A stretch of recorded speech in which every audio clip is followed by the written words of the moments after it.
Hello and welcome. You're tuned in to the best in paranormal talk radio. This is Darkness Radio. Tim, it's here. Can you believe it? December is finally here. I know. We are finally coming into the end of 2020, and thank God for that, huh? Right. We are done with this year, thankfully, and making our way through. Just a couple weeks more, kids. Everybody hold hands, sing Kumbaya, whatever it takes. Let's just get through 2020, relaunch 2021, and pray that it's a better beginning and a better year all the way through. Although, Tim, I'm going to say, I got to be honest with you, 2020 has had its downfalls, but, Holzer Files Season 2 returned.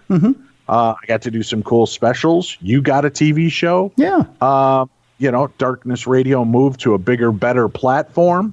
We're about to celebrate 15 years on the air. Yep. My grandbaby was born. Yep. My son got married. My kids are happy and healthy.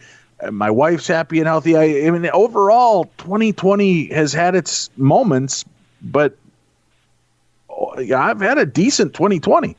That's, it's weird. In the pocket of all this, I've enjoyed the downtime with my family, for the most part. There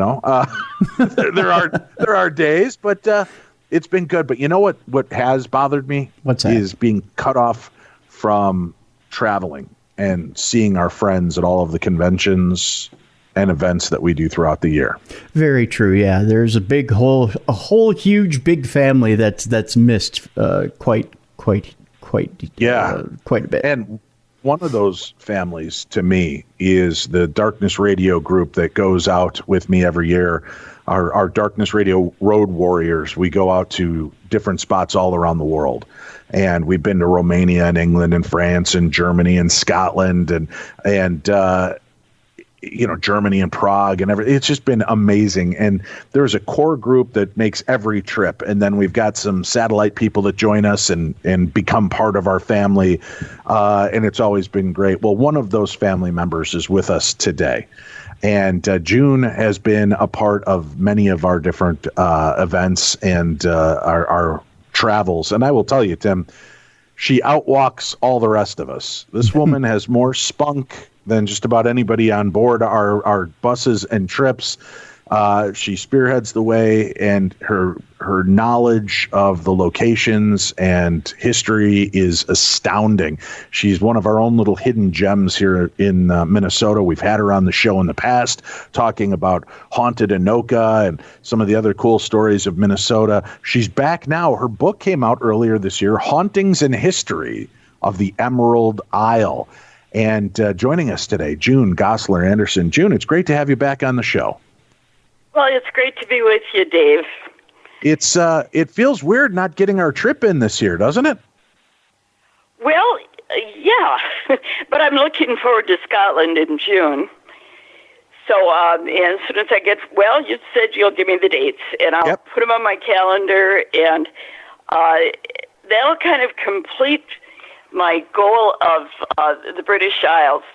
I started in Ireland, and then I went with you to England, and looking forward to Scotland. It's going to be amazing. We always have such a great time, and I think you can attest what a great little family we've created on these Road Warrior trips, going out and seeing all these locations, and just what a fun time we all end up having together. Well, a lot of them were friends on Facebook, including you. Yeah. And I'm amazed at what they do. I'm learning so much about the people I've traveled with. I mean, they're amazing people. I know. We've had actual rocket scientists, bankers, attorneys, authors, politicians, doctors, nurses, you name it. They've been on these trips, and it's always great. But, one of my favorite trips, I've got to be honest with you, one of my favorite trips was visiting Ireland. The majesty. The beauty. And June, we had some of the best weather ever. They said it's never happened before that there hasn't been a rainy day. I know. We had remarkable blue skies. Yeah. our England trip the same way. We've really had some amazing luck getting out there and going to places where the weather is gorgeous. But you decided to put together a book regarding the Emerald Isle. What about Ireland specifically stood out to you as being such an important place? Well, the castles. You know, we went to Leap Castle and we went to Enniscorthy Castle. And one thing I do is, our trip is usually my introduction to these places. I just go in there blind, don't know much about it. Then I get home and I think, oh, where was I? And so I start to research it. And I find out so much interesting information about it. And I just kind of decided to do a series of traveling on the dark side. And that's the first one. I am working on tracking Dracula, and that actually will be the story of Bram Stoker, who wrote Dracula, which takes us to England, or to Ireland first. You know, I first met him in the crypt of St. Michan's, and he was a visitor there, and I think that might be where he got his inspiration. And then he figures prominently in Whitby, England, because that's where he wrote Dracula, and that's where Dracula actually comes ashore when he comes to England. So that's been a fascinating research, and I'm actually doing talks on these books now. So it's expanded. It's taken on a life of its own.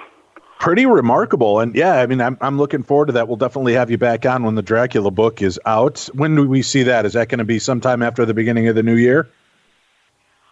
Yeah, probably. I'm just finishing up the talk now. I've been giving them to senior facilities, and I'm hearing from community eds now, and I do them over Zoom.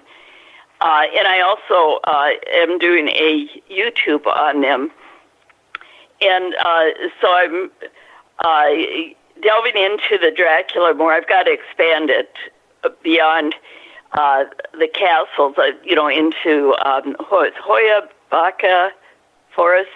Right, in Romania. And the cave, the salt mine, and I mean, there are a lot of fascinating places we went to there that are off the beaten track. So that's, once I get these talks nailed down, that'll be my next project. I've been working on it, but I'll get at it seriously. Well, So, and then I'm hoping to do another one on Scotland. So, excellent. Yeah. You're just going to keep plugging away at them. What? I said, you're just going to keep plugging away at them. Well, yeah, it's what I love to do. And when I get out and get to talk to people about them, I mean, that's like, I'll be giving a talk and I'll think, this is where I want to be. This is what I love doing. And of course, it's kind of shut down now. So we've adapted. I've adapted, and find that there is a demand for them on Zoom, especially with the nursing home facilities, because they don't have anything going on. So it's with this whole COVID thing. It's a door shuts and a window opens, and I think you found that too. Yes. And there's a lot of light coming in that window, a lot of things, new opportunities. Were you as surprised as I was on our journey to Ireland that the sense was that they're not as heavily slanted on the spiritual side, meaning ghosts, but they are more on the fantastical creature side, from banshees to fairies and sprites and such. That to me was a bit of a surprise. Yeah, well, that Ireland kind of started my research into it. And our guide, Antonia, wasn't it? Yes, that's right. She made the statement that, Irish didn't believe in it. And it was like, whoa, wait a minute. Do you know what group you are escorting through Ireland. You had a little talk with her then. But then she, really started giving us the information on it. But do you remember when we came to that fairy tree that was in the middle of the road? Yeah, that's what I talk a lot about. Here we go to this country that's got all of these amazing stories and castles, and there are hauntings associated with many of these castles, but the people in the area they don't put much stock into it. The people that run the locations do, but like the normals, the regulars don't. But man, then all of a sudden you've got to jack your road around a giant bush or a tree because it's a fairy tree. And I remember stopping, and we all gave something of ourselves to the tree because you're supposed to give a donation of something. Some people took hair. I took my Benedictine bracelet off and hung it on the bush as a gift. And, oh, really? Uh-huh. Yeah, we all did that, and I still have a great picture of all of you standing around the sign that says "Save Our Bush," and that's in my book. it's awesome. But that that was such a neat experience and such an amazing place to see. But that really kind of took me back. How here our tour guide is kind of rolling her eyes and scoffing at the idea of ghosts, but then look up here, it's a fairy bush. Let's stop. And that was so important to them. Well, yeah, and then we were going by some really interesting-looking ruins, and she didn't pay any attention to them. And it's, well, wait a minute, what's that about? And I think when she showed us Charlie Chaplin, and made a big deal out of that, and it was like, why are we interested in Charlie Chaplin? We're here to meet the ghosts. Yeah. And I think that's when the lights started to dawn, too. But she was a wonderful guide, and she really did a quick turnaround. Well, once she got into realizing it was funny, Tim. Here we go. We've got this tour. They know we're coming out. We're interested in the paranormal. We're supposed to be hitting all these haunted spots and see all these great places. And the tour guide, I think she thought we were pulling her leg, that it was just going to be a tour of these historic sites, that it wasn't really focused on the paranormal. She was thrown by that. And at one point, like June said, here we're passing these beautiful, crazy old ruins, and somebody's like, what's that? And she goes, oh, it's some old asylum. Anyway, up ahead is a statue of Charlie Chaplin. I can't wait to show you. And we're all like, what?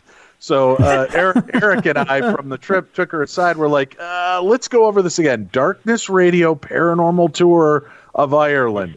I want you to have stories ready for us. And she's like, wow, I didn't know you guys were that serious about it. I thought it was just like, tell us a ghost story when we're there. And, you just wanted the history of Ireland. I'm like, we do, but we want the haunted history. I'd rather see ruins of an old burned out asylum than see a bronze statue of Charlie Chaplin by the, river. And she turned it around and she was ready for us, Tim. The next day, as we're driving, she's telling us ghost stories and banshee stories. And I've got a really great, and I'll include it on today's episode. I've got a great couple of stories from Antonia and the gentleman that owned Lep Castle, and telling us about the banshee stories. So I'll include that that video link so that all of you listening can click that and see us while we're at Lep Castle talking about the ghosts and spirits and some of the other really cool parts of history there. So I'll include that as well. But yeah, it was a fun experience. What stood out for you most, though, from Ireland of the haunting stories? Well, I think the experience we had at Enniscorthy Castle, where, we actually were in contact with some of their ghosts. Remember that? They had the tilting table and the dowsing glass and the Frank's box. And Faye had she was in the group where the tilting table actually chased one of the gals. Right, and I'll say this. I was there. You hear about table tipping, folks, and a couple of us were standing back with our arched eyebrows watching this, and God love them, the ladies of our group were excited about doing the table tipping, and everybody got around the table with the couple of guides. And I'm watching the guides' hands trying to see if they're manipulating the table. And Tim, I'll give you this. As the table gets more and more spastic and is twitching and jumping, the guides lift their hands off and backed away from the table. And the table continues to gallop. And we're all like, what are we seeing here? Yeah. And one of the girls, the table actually began bucking, and it was moving across the room. People were doing their best to try to stay with their hands on the table, because you just keep like your fingertips on it, and it's bucking and moving around the table, and it pinned her up against the bed, didn't it, June? Wasn't that where the eventual end I think that's was? what they said. Yeah. And it just, I was blown away. And I know Eric and I were standing back waiting for that moment, thinking, this is shenanigans, but they're going to give a good show. Let's sit back and watch and see what they do. And boy, did they deliver. It was so fascinating to see that. And then the glass scrying. June, how do you explain that? It's like a Ouija board carved on a table, but they use a shot glass, right? It was just, a glass. Then they had a votive under it, electric votive, so you could see it. So you could see it move. And it was dark in the room. And I know you and Eric went in and checked the table that it was on to see if there were any magnets or, anything that could manipulate the glass. And it was clear of anything. And so you'd ask it a question, and it would move like horizontally for yes and vertically for no. But then it would also spell out answers with letters. And so we learned a lot about the ghost that was there, his story. He was a 23-year-old Irishman who had been captured during the Rising of 1798 and put in the dungeon, where he languished for 6 months until he was killed. And he told another group that it was a bayonet to the throat that killed him. He told us his story, and I felt so bad. I've got 3 sons, and I just, imagine one of my sons having to endure that. It was heartbreaking for me. But we got to know Andrew pretty well. I don't know if I ever told you. And I think John was the horny ghost with the tilting table. Yes. Yeah, he was the one that bucked them up. And I think wasn't Terry Todd or so that got knocked to the bed? The table pinned her to the bed. While everybody else is touching the table, they've got their hands on it. But I don't know if I told you this, June, when they were doing the glass scrying, I looked at Eric, and we're kind of whispering to one another, and he goes, one of these guides has to be moving that glass. And I said, get in there and put your finger down on it as hard as you can and stop it. You'll feel who's pulling it. And he's like, oh, that's a great idea. So he went in, put his finger on it, and it started whipping around the table, and he's trying to push down and can't because it's moving so fast and moving around the table. And he's like, Dave, there was no direction it was pulling from. It was like it was pulling in all directions at once. And he was baffled by that, which really surprised me because, again, I'm a believer, but I'm a skeptical believer, as is Eric. And to have that happen, have it work like that, and unable to control it, he was really thrown, and that surprised both of us. It was pretty exciting to see something like that take place. Were you part of any of those glass scrying experiments, and what was your takeaway from that? Well, I was the one I described to you. I was part of that, where we got the whole history. And in fact, in the book, I've got the conversation, the back and forth, the questions we asked and the answers. I've got it pretty much verbatim in the chapter on Enniscorthy Castle in the book. And it's started naturally. The first question asked was, what is your name? And the glass spelled out Andrew. When did you die? And the glass spelled out 1798. That was the year of the Rising. Well, this was mine. That was the year of the Rising when Irish pikemen held off the British Army for nearly 30 days, a record considering they were pitting their pikes against British muskets. The next question, how old were you when you died? And the glass spelled out 23. Were you an Irishman? And the glass spelled out yes. And then I realized that John, who was chasing, who's he chasing again? I think it was Terry Todd, if I remember correctly. Okay, Terry Todd, yeah. Yeah. And he was in England. He was one of the English soldiers, one of the British soldiers, because they had told us, they said that they had two ghosts there, John and Andrew, and they were not friends. And then I realized, they were on opposite sides. That's why they weren't friends. So, that was a good one. And then we had that funny incident with the Frank's box. Do you remember that? I don't. And for people that don't remember the Frank's or don't know what a Frank's box is, it's basically a spirit box. It's a radio that scans frequencies and doesn't stop on any one station. You're using audio artifact to try to get some kind of communication. It's still a very speculative tool. People are, it's controversial, but when you do hit on things and it answers, it seems to do it in a pretty radical way. So, yeah, personally, I find it annoying because it's so staticky. But we did get some answers there. And do you remember that story?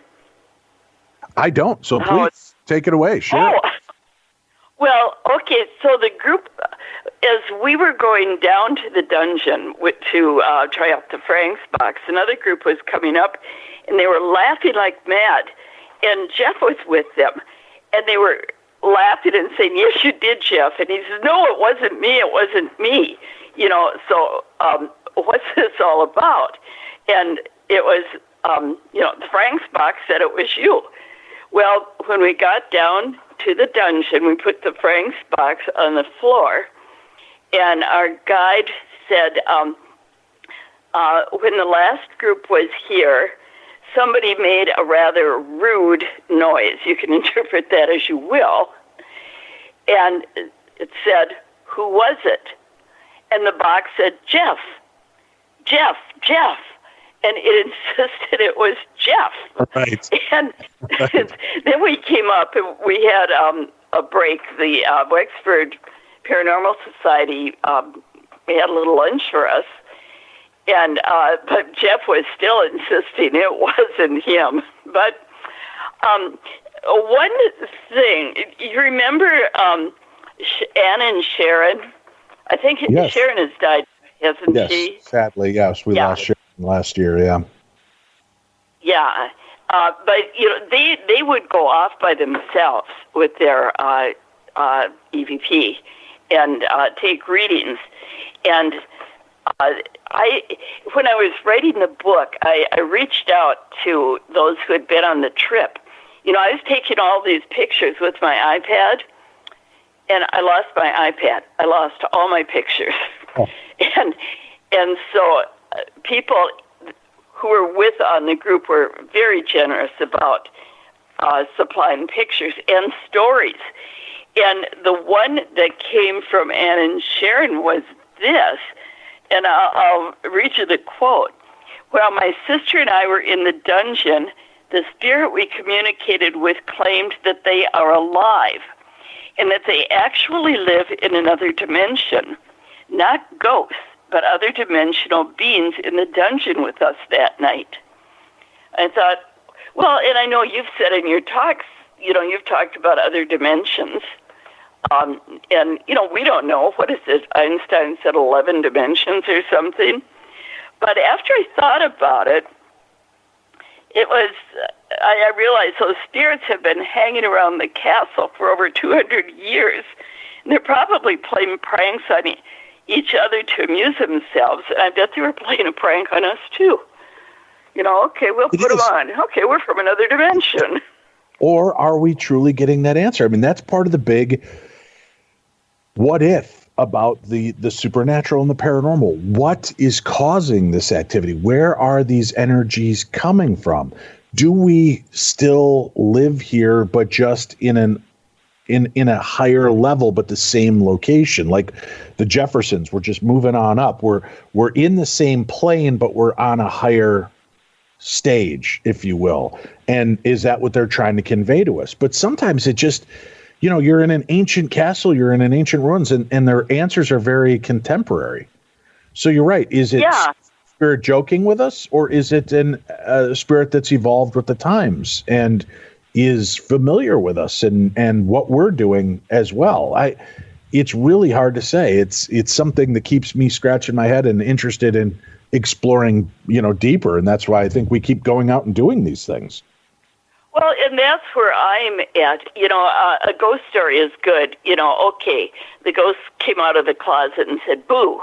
Well, what was he doing in the closet? And who was he? And what was going on at the time? And, of course, that's the material I go into for my book, because I feel that you can't have ghost stories aren't standalone. It's like why, what, and the questions that come with it. And I really feel I'm like you, and I've enjoyed. I have your book on the I want to say on the far side. The other side, right? The other side, yeah. And you pose some really interesting questions and theories or suggested theories there, and I really want to know more about it, because I feel that this paranormal field is the next frontier, and that we're on the cutting edge of it. And I think there's more and more evidence that we don't know everything there is to know. And, it embraces a lot of different disciplines. Even science, quantum physics now I think has gotten into the act, and philosophy, even religion, literature. It just encompasses so much. And it's just part of the broader picture.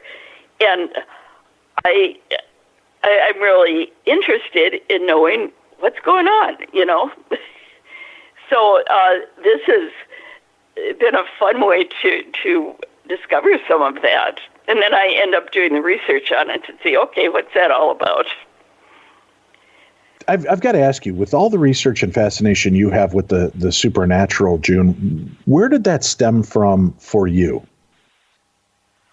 I think it started with the ghost tours.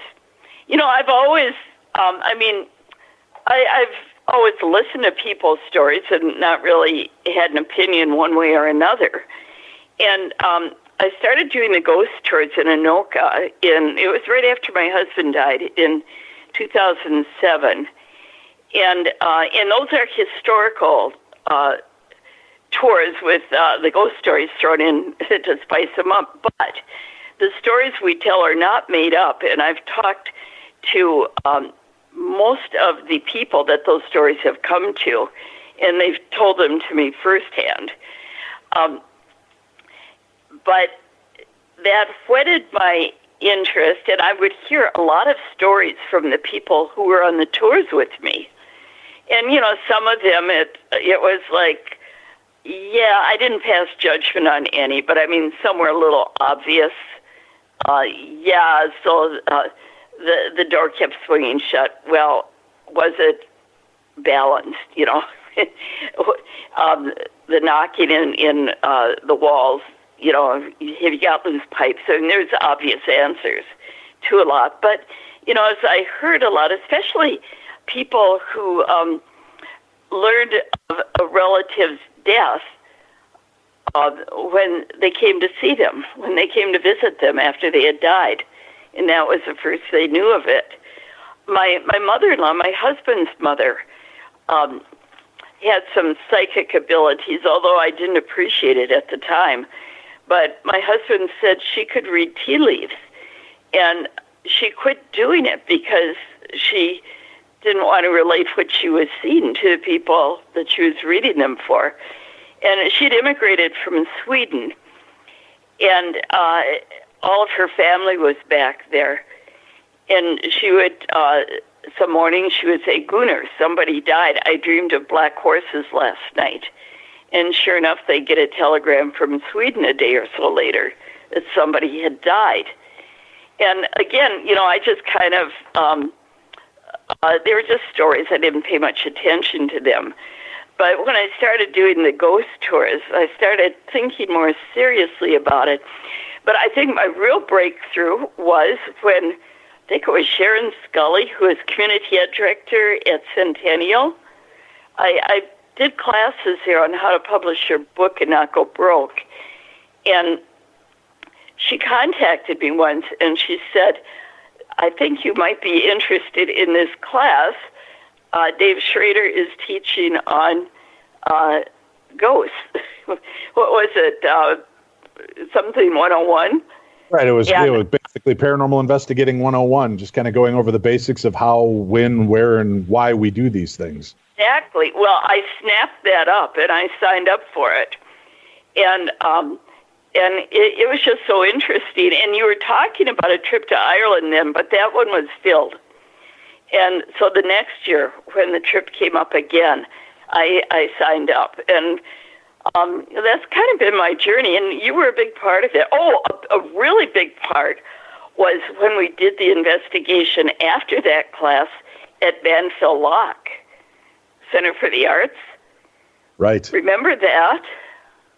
Yeah, that was pretty remarkable. That's where we actually held our first Art of Darkness art show that had taken place. Yes. And there was some crazy activity that took place at that location. We were getting live interaction with something communicating with us upstairs and downstairs. It was, that one kind of threw me for a loop too. I didn't expect that kind of activity in a quaint little art center. Well, I had heard it was haunted, and when you said that was one of the choices, I thought, yeah, I'm a member of Banfield. I'm not an artist, but they have a writers group there too. But we had the SLS camera, right? And right. I think yes. both Tim had one, and did you have one? There were two of them. I believe. Yes. And we all had a chance to use them. And does your audience know what this is, or how it works? It's a camera that has been featured on many of the paranormal shows, including the Holzer Files. But what it does is it basks an entire room in 1 billion pinpoints of light. And what it's doing is the system is reading that information so that it can pick up depth, and it's looking for human figures and shapes. That's what it's built to identify. And it was used for gaming systems, still is. But people started realizing that something was mapping in next to them. Well, the camera was adapted, the software was adapted to see if we could, in fact, map in something energetic that could not be seen with the eyes. And the camera seemed to do that. And we would get responses. It wasn't just always a static figure standing there. They would interact or raise their arm or sit down or do just crazy things. So that's part of what the SLS camera does.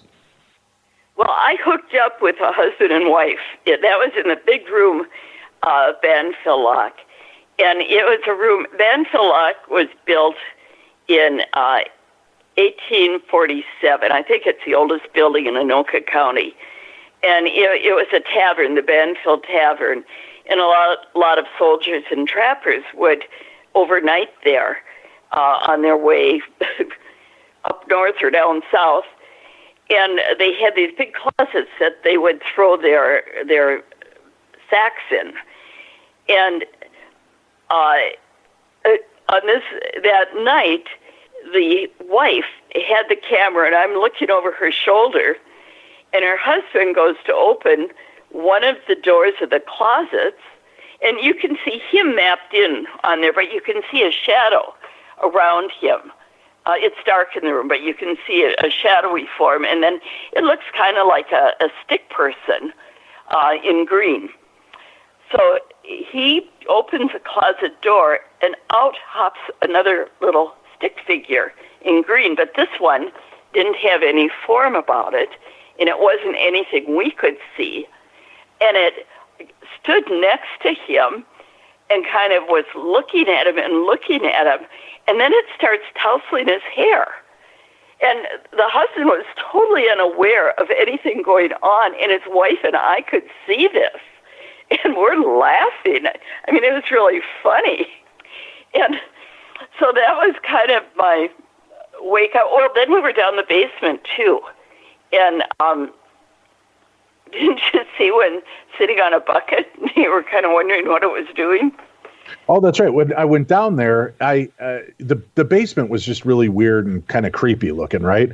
And the comment, I said, if I look underneath the stairs and there is something creeping and crouching down there, I'm going to throw this camera and scream. And I turned and pivoted and pointed the camera, and sure enough, there was a figure bent down, like it was sitting on top of this bucket, bending over, looking at us. That was a really holy cow moment as well. I can't explain it. I know. Well, and then we were upstairs in I think it was the artist room or something.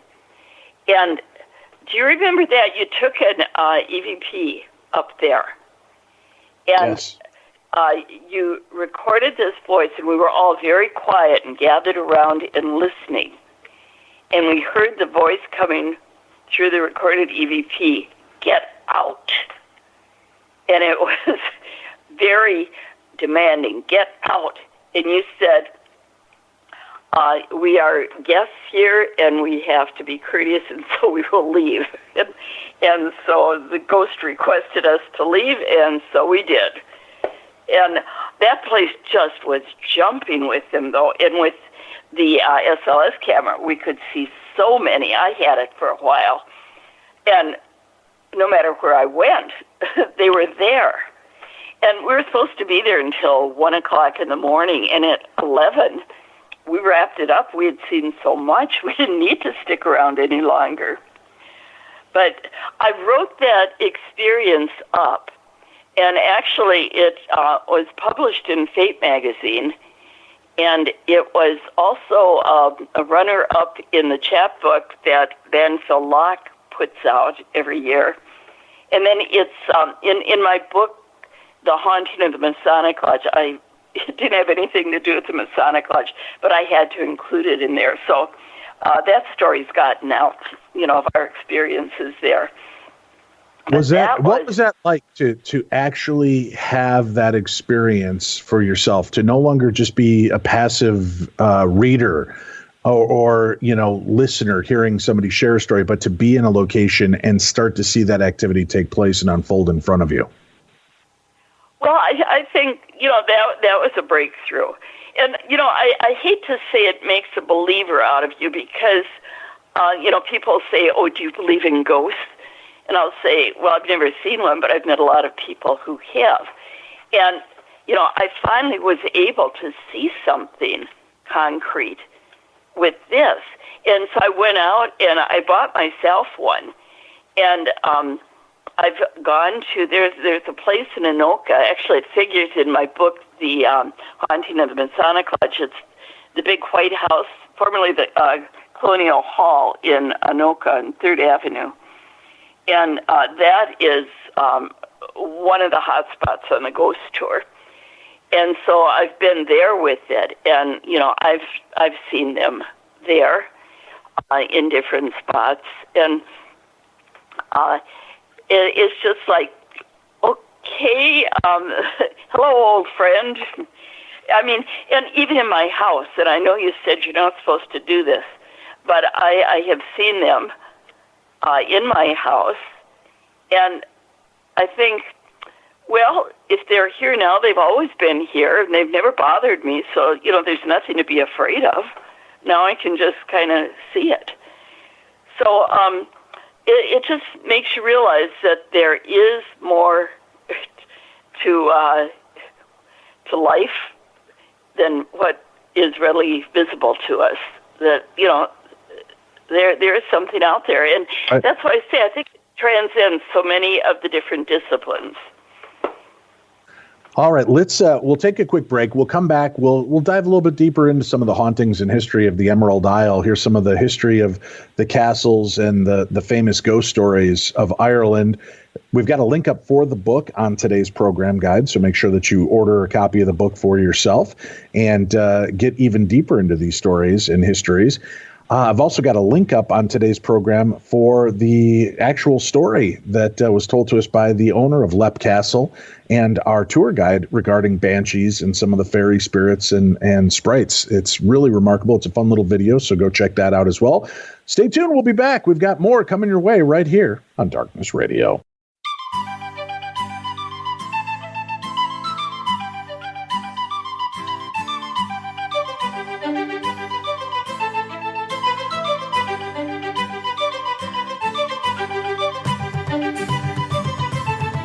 We're back. This is the best in paranormal talk radio. This is Darkness Radio. You can hear us here every week. Tuesday, True Crime Tuesday, Wednesday, and Thursday, the best in paranormal as we examine the strange and supernatural world that seems to be surrounding us. Today, we are off to the Emerald Isle, Hauntings and Histories of the Emerald Isle, talking with June Gossler Anderson, not only about Ireland, but some of the trips and some of the experiences that have led her to these travels.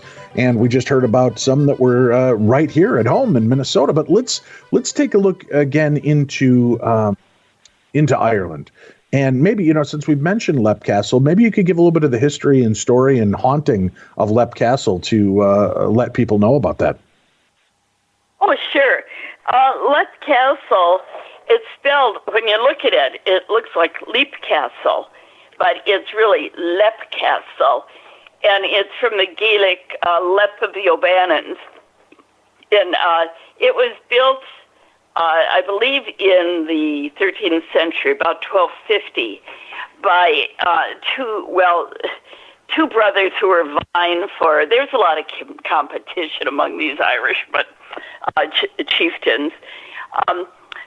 They were vying for the honor of building the castle, and so they had a wager, and there was something to leap over.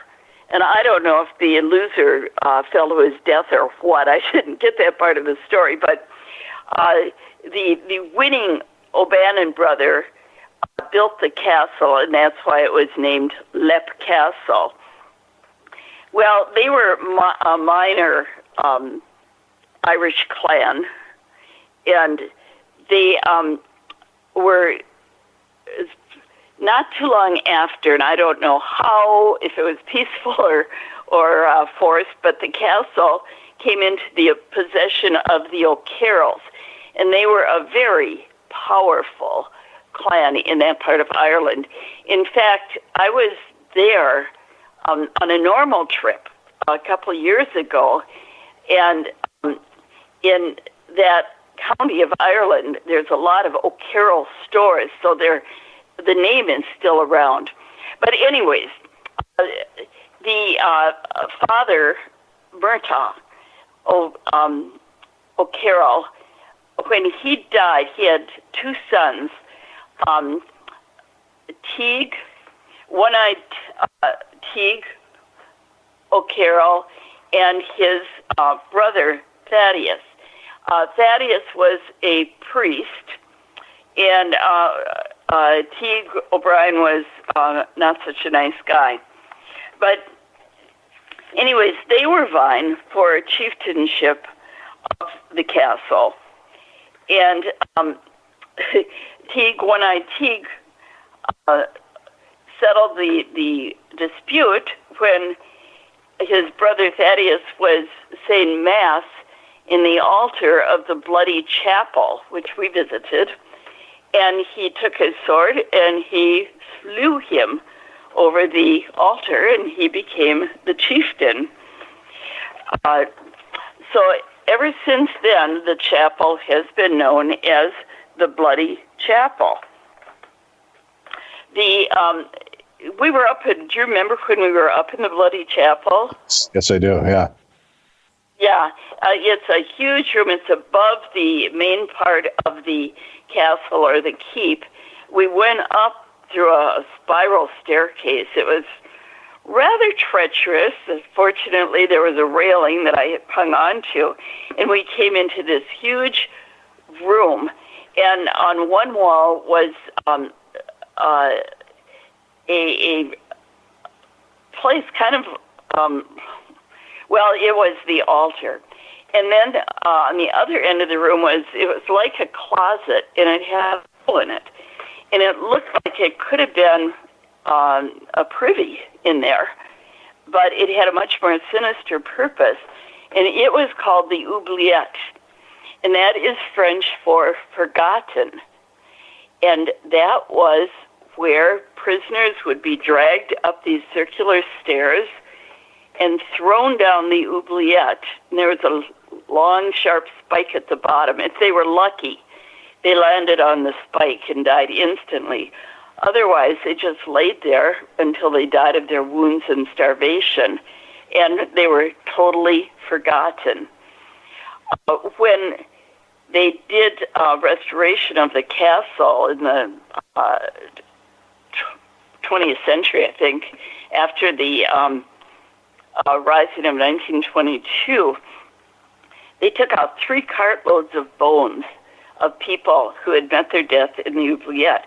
They figured it was 150 individuals. And as I researched the history, I came upon the story of the O'Carrolls learning the art of warfare from a neighboring clan, and which helped them defeat another clan. So they had their celebratory dinner and invited those that had helped them with the art of warfare to pay them for their services. And the way they paid them was to drug their drinks and then drag them upstairs and throw them down the oubliette. And then there were, I believe it would have been in the time of Cromwell, when the Scotch-Irish were coming in, and what I pieced together, that there were Scotch-Irish mercenaries threatening the castle, and that they were defeated, and that they were also dispatched in the oubliette, which would account for like 150 individuals that met their death there. So there were a lot more stories about the O'Carrolls. They practiced fratricide, and there's a story of the daughter who fell in love with a local villager, and her father, who was a clan chief, was enraged about this because he was beneath her stature, so he had him killed. And the daughter was so mad at her father that she crept into his bedchamber one night and stabbed him to death. And then after her horrendous crime, she went up on the battlements to kind of ponder her fate, which she didn't have long to ponder because something pushed her off the top of the tower and she fell to her death. So there's a lot of horror stories that would account for the ghosts, the spirits, the entities that have still been around haunting the castle. And one of them was described by Mildred Darby as an elemental. And Mildred had, I'll back up a little bit. Yeah, saying elemental, just for newer listeners, help us understand what exactly is an elemental. Okay, an elemental is an earth spirit. And they think that it may have been placed there by the Druids because the castle was built on their sacred ground. And they feel that years before, the Druids practicing pagan religion had placed the elemental there to protect it. But the elemental that Mildred came upon was a pretty horrific creature. And she she describes it like this. I was standing in the gallery looking down on the main floor when I felt somebody put a hand on my shoulder. The thing was about the size of a sheep, thin, gaunt, shadowy. Its face was human, to be more accurate, inhuman. Its lust in its eyes, which seemed half decomposed in black cavities, stared into mine. The horrible smell, 100 times intensified, came up to my face, giving me a deadly nausea. It was the smell of a decomposing corpse. And the elemental very possibly picked up the evil in that castle, kind of like the picture of Dorian Gray, and encompassed all the evil that was manifest when she saw it. And apparently other people had seen it as well. She was married to this horrible man. It was, I call him Jonathan the Last. He was the last of the Darbies, Englishmen to inhabit the castle. And he was just, an abusive husband, to say it nicely about him. But he came upon the elemental in 1915, and his reaction was to curse his wife and accuse her of dressing one of the servants up to make him look like a fool. So this was Mildred Darby was a writer, and she was a closet writer, because it was unseemly for women to, do anything, to write, to have any brains at all.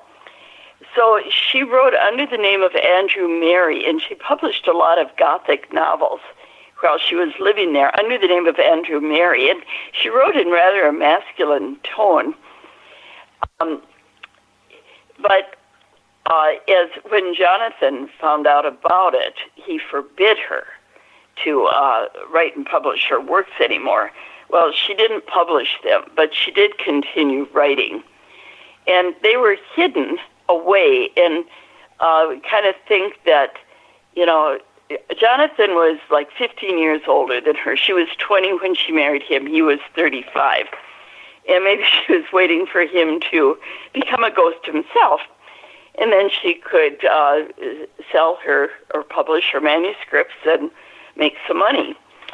To back up, the Darbys took possession of the castle back in the time of Cromwell.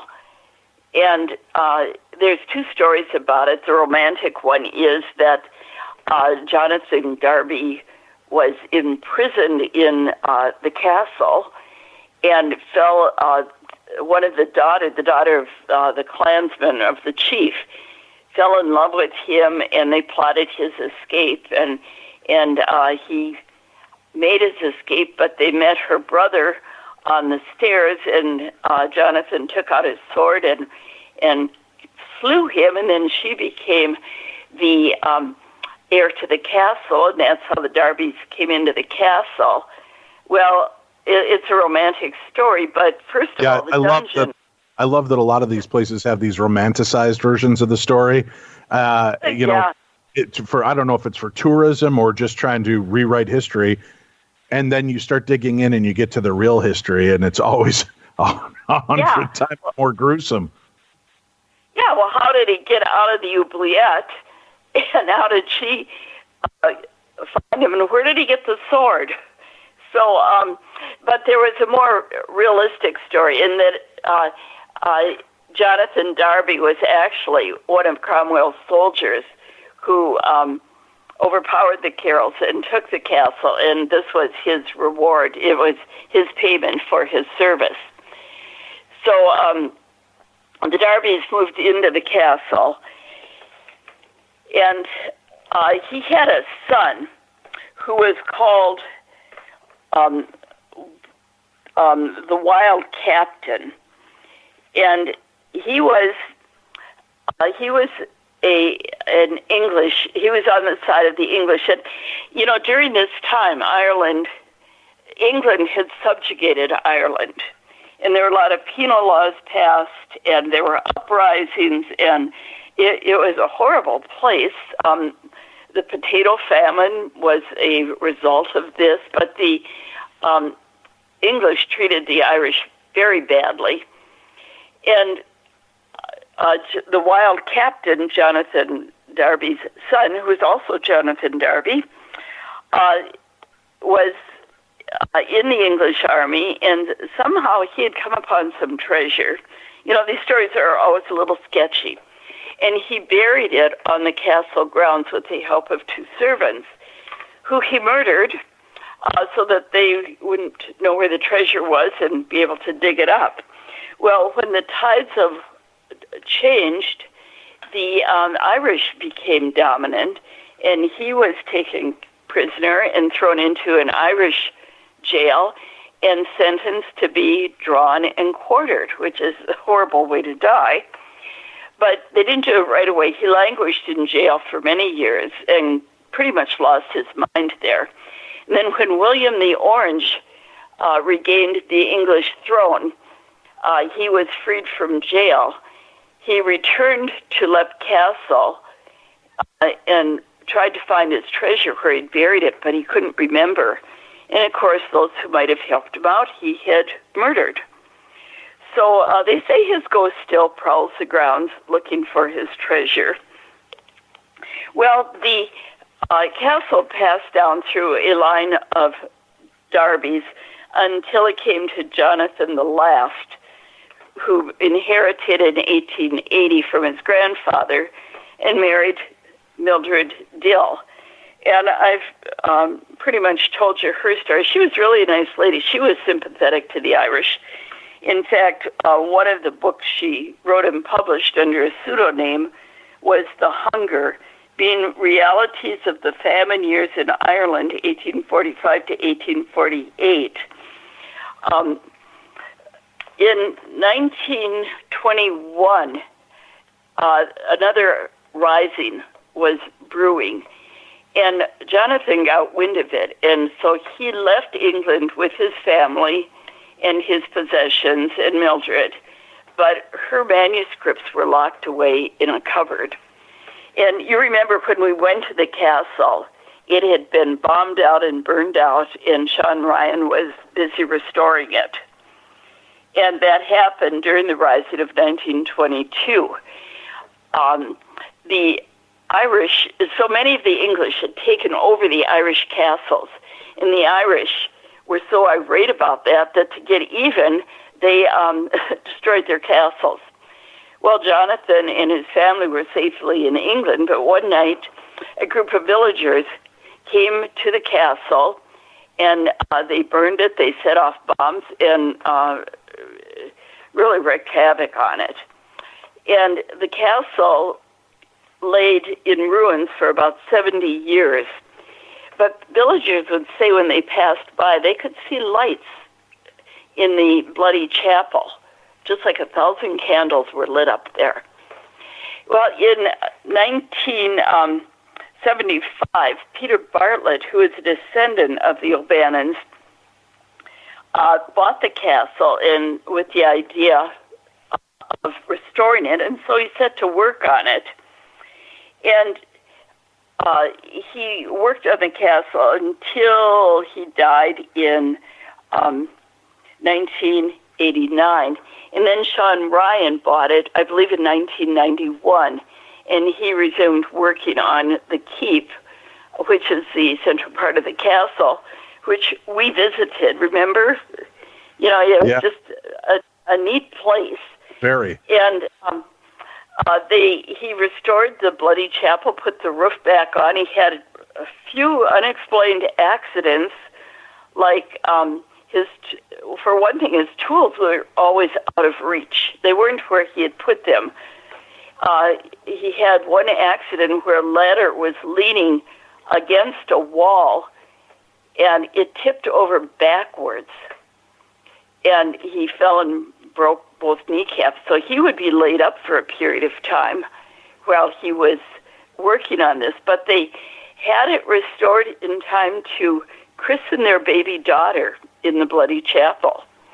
And I think that maybe that calmed the spirits. And maybe it was because when Peter Bartlett took over, he hired a white witch from Mexico. This is a good witch. And she spent time in the Bloody Chapel meeting with these spirits. And she came down and basically told him that they would like to stay and they will behave. And so they basically did, except for a few accidents that they put Sean through. But Sean and his wife lived there. When I talked to them, well, we know that he was a musician. He played the tin pipes, and he was a concert musician. He plays on the continent. He may even tour the United States. And his wife Anne was an Irish step dancer, and she still judges step dancing contests. So they were just a delightful couple, and I think they host a lot of visitors there, and he's a very good host. But I got at the very, I told you I asked for pictures from right. and stories from people who've been on the tour, and I think it was Kelly, a cop, who sent me a parting shot of the castle, and in the window, this large Gothic window above the doorway, you can see the figure of what looks to be a priest watching us as we leave. And that's on the last page of my story about Lep Castle. Isn't that, I thought that was Greg Lawson that took that picture. Maybe I'm wrong. No, I think it was Kelly, because I didn't know about it until I saw her when we were in England. Oh, okay. And she told me about it, and I asked her to send it, and she did. Yeah, it's a crazy picture. I mean, it certainly looks like there is a priest or something standing in that top window watching us. Yeah, and we've just been in there. There was nobody else there. No, we walked past that when we went up to the Bloody Chapel. So, who knows? But Sean apparently has made his peace with the ghosts, and they're still there, but they're benign and good company. Yeah, it was great. And, here we are talking with them, and I was surprised to hear the stories of the Banshee and some of the other spirits. I didn't realize, for people that don't know, the Banshee is this kind of wailing spirit. If you hear it, somebody is going to die. If you see the Banshee cry, you're the next to die. And right now, it's interesting too, because according to the actual legend, there's only 3 families that will be affected by the Banshee, and you have to be one of those 3 clans in order for it to happen. And Sean, the owner, says he has definitely heard it, and it's been quite unnerving. So there's that, and then the other big castle, Malahide Castle, while we were there with the ghost of Puck. I thought it was funny. Yeah. I might even put up the video for that. I know we talked to a waiter at one of our restaurants, and he asked what we were doing there, and I said we were there to investigate the paranormal, and he said, "Let me tell you about Puck." And then he let me videotape him telling us the story of Puck, the ghost of Malahide Castle. So maybe I'll put up that video as well on today's program guide, so you can click and see the owner, Sean, of Lep Castle, and Antoinette, our tour guide, telling us about the Banshee, and then hearing this gentleman tell us about Puck, the ghost of Malahide Castle. It's pretty cool. Yeah, wasn't he a midget? I don't remember too much. Yeah, he was like he was a small person. Yeah, I don't know what the proper PC term is at this point, but yes, he was a small person, and his spirit is seen there quite often. We heard about it while we were there, and he's quite a rambunctious little spirit. But Malahide Castle is gorgeous too, and it's interesting because they kind of embrace the supernatural and paranormal with these stories, and then on the other side of it, they kind of almost talk about it tongue in cheek, like they're embarrassed to admit that their castle is haunted. Did you find that as well when we were hearing their stories, that it seemed like there was that strange dichotomy? I find that a lot, because people are, in this country, until actually all the television shows started, ghost hunters and that people started realizing that, maybe what I saw or experienced wasn't, maybe I'm not crazy, but people are very reluctant to admit that they have seen a ghost or that they believe it because they don't want people who may not to judge them, to think that they're nuts. But they're becoming more and more open about it. And I find one of the best icebreakers for me, I'll be at a table with complete strangers. Well, it happened on a cruise. We had a table for 10. It was my son and his family and various people. And one night we didn't get home back to the ship until late for an excursion, and they decided they would eat in the buffet instead of the dining room. And I said, I'm going to eat the dining room. Well, sitting next to us was a table of 8, and they asked us to join them. And I said, I've got a bigger table. They're not coming, so come on over here. So they did. And we got to talking, and I started telling them my stories, of my experiences, my ghost stories. They were fascinated. It was the most fun I had on the cruise. I was the center of attention there. But, it just opened up a whole new venue of conversation. And it's like I say, it's a real there's a few people who'll roll their eyes and says, well, I don't believe it, or the Bible says, or something. But so many people are receptive to it. I think that it's catching on. And I think maybe with the people there, they didn't know exactly how we would take it or if we would judge them as crazy or what. So I think that accounts for a lot of the reluctance.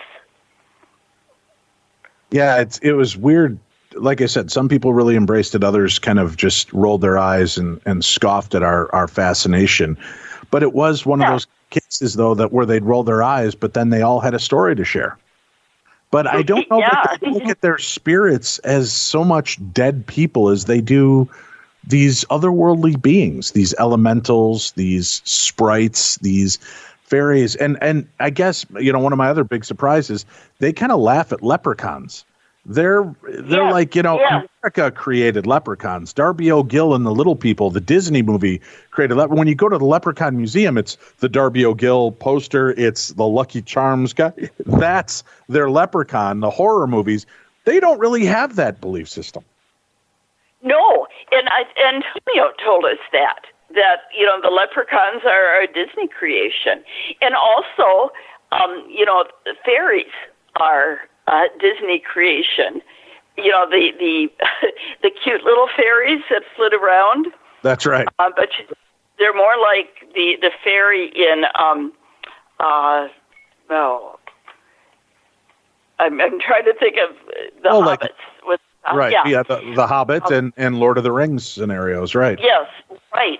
And they were rather quite sinister creatures, and they are very real in your Irish folklore.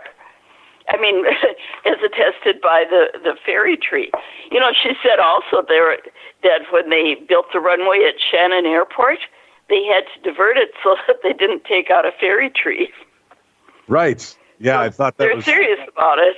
They are very serious, and it's weird that they're so serious about how they treat these things. But I think that they believe, from my understanding, that a lot of what we misconstrue as ghosts or human hauntings are really just the spirits of the land and the elemental spirits and things knocking about, and that's what we're dealing with. But yet they take on the visage of the woman in white or the headless duke of dukedom, right? Or they always seem to have this look of those time periods. Mm-hmm. So, June, I've got to ask you, with your passion in this now for quite some time and researching and looking into this, do you think there is one answer to what is going on around us? Or do you think that there are just different layers? There are human spirits, there are earth spirits, there are fae folk, there are cryptids. What do you believe at this part in your journey? Oh, all of the above.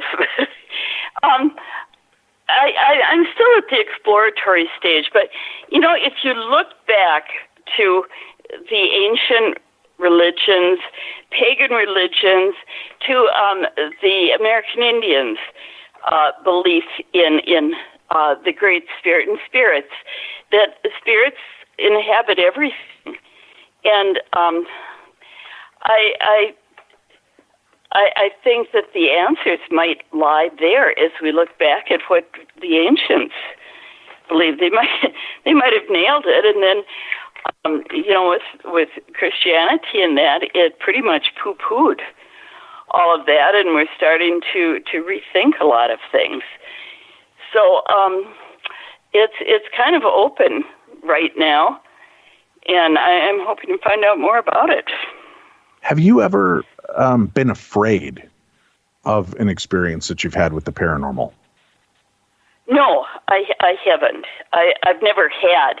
I mean, I know there are some pretty terrifying places like asylums and prisons and that, and I haven't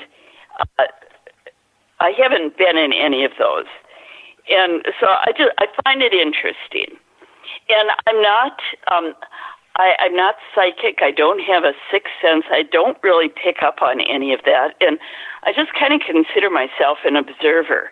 So maybe that's a wall of protection I have from this.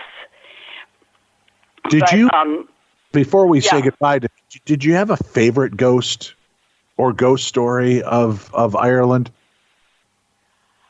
I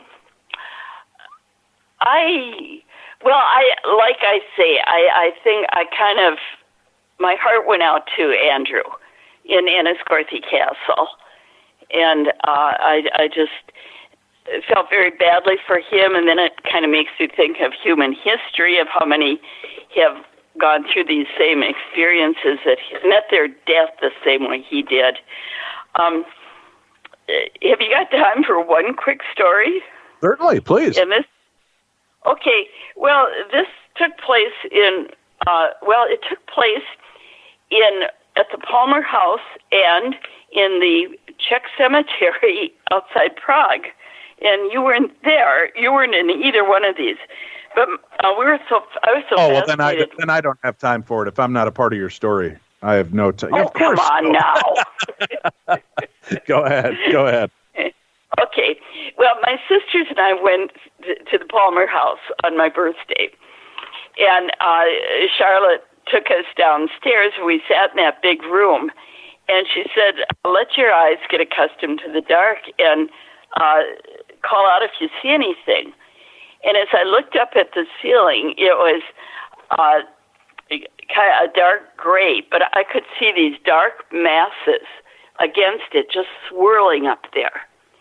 And so I called out what I saw, and everybody saw it, this dark mass. And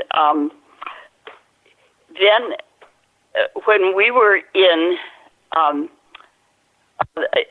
the German ship, we were in the Czech Republic, and we went to, you weren't with on this trip, there was just a small group of us, and we went to a cemetery on the asylum grounds where Pavlov's dog is buried, and it was just a beautiful, the graves were just rolling mounds covered with ivy, and very few stones marking them. And when we walked through, we came upon this huge stone tablet, probably about 20 feet high. And I had been issued a thermometer, and it looks like one of those fire starters that you have, and you can see what the temperature is where you're holding it, and it shoots out a beam and measures the temperature at the end of the beam, and the beam shoots out quite a ways. And so we came upon this stone tablet, and the guide said this was erected by the Masons, but it was rather a mystery what it was.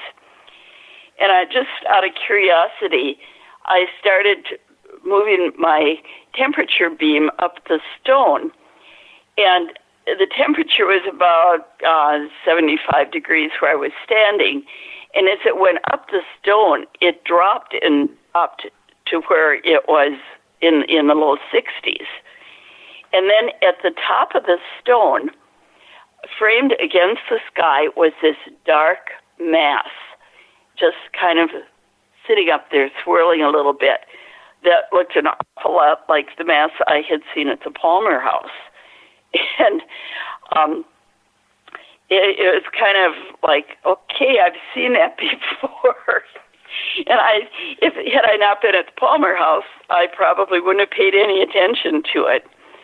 But that was, and I think I had the only paranormal experience of anyone on that whole trip, and that was it. Well, and for listeners, the Palmer House she's referring to is a famous hotel here in Minnesota, in Sauk Center, Minnesota.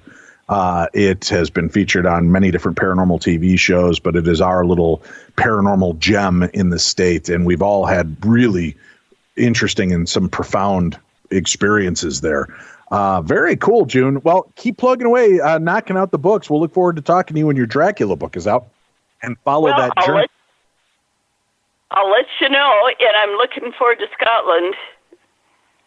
Yes, we're going to have a great time visiting Scotland. That's, again, coming up in June 2021, providing there's no more world-ending pandemics or crisis that hits us. And if you are interested, you can always check darknessevents.com for updates on different places to see Tim and I and different trips that we'll be a part of. So check that out for yourself. June Gossler Anderson, our guest, Hauntings and History of the Emerald Isle. It's out in paperback right now to make a perfect stocking stuffer for that paranormal fan in your home that might be fascinated with Ireland and the ghost stories. Make sure that you pick up a copy of the book and make that stocking stuffer happen. June, stay safe and happy holidays. Oh, well, thanks for having me, Dave. Always a pleasure. All right, folks, we'll be back again next week with more of the best in true crime and paranormal talk radio. For Tim Dennis, I'm Dave Schrader. This is Darkness Radio.